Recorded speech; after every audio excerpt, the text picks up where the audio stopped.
to Christopher Jeffries and to many other innocent people who've never sought the limelight was utterly despicable.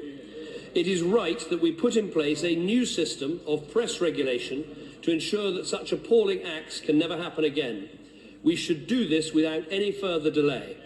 The Royal Charter, which I would like us to take note of now, will help do exactly that.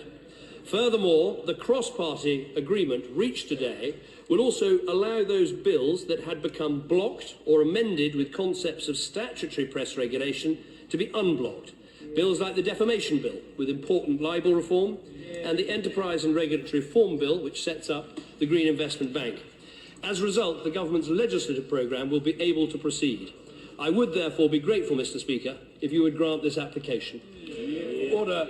The Prime Minister asks leave to propose a debate on a specific and important matter that should have urgent consideration, namely the welcome publication of the draft Royal Charter by the Prime Minister, Deputy Prime Minister and Leader of the Opposition today, and the Prime Minister's intention to submit the Charter to the Privy Council for Her Majesty's approval at the Privy Council's May meeting. I have listened carefully to the application from the Prime Minister, and I am satisfied that the matter raised by the Right Honourable Member is proper to be discussed under Standing Order number 24. Has the Right Honourable Member the leave of the House? Aye.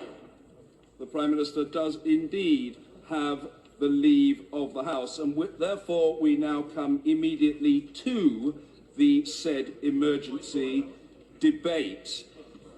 Just before I call the Prime Minister to move the motion, I will take the point of order from Mr. Chris Bryant. I'm sorry to do this, Mr. Speaker, but it's all very well to talk about the publication of the draft charter, but it's not available in the vote office, it's not available in the library. The clerk has a copy of it, but honourable members have not got a copy of it. It is an odd way of doing business for us to debate something which we have never had an opportunity to see.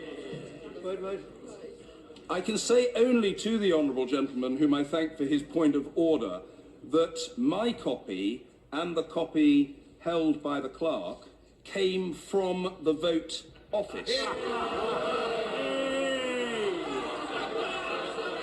And therefore my understanding is that copies of the document are lodged in the vote office. I can say only on the basis of my experience. If copies are not so lodged, then they most certainly should be, and I can deal only with the exigencies of the situation as they arise. I'm not knocking the honourable gentleman. He's raised his point of order. I have sought fairly and accurately in my terms to respond to it. The responsibility now is for the House to move on to debate the matter and to move the motion. I call the Prime Minister, and I should emphasise that the debate can last for up to 3 hours. The Prime Minister to move the motion.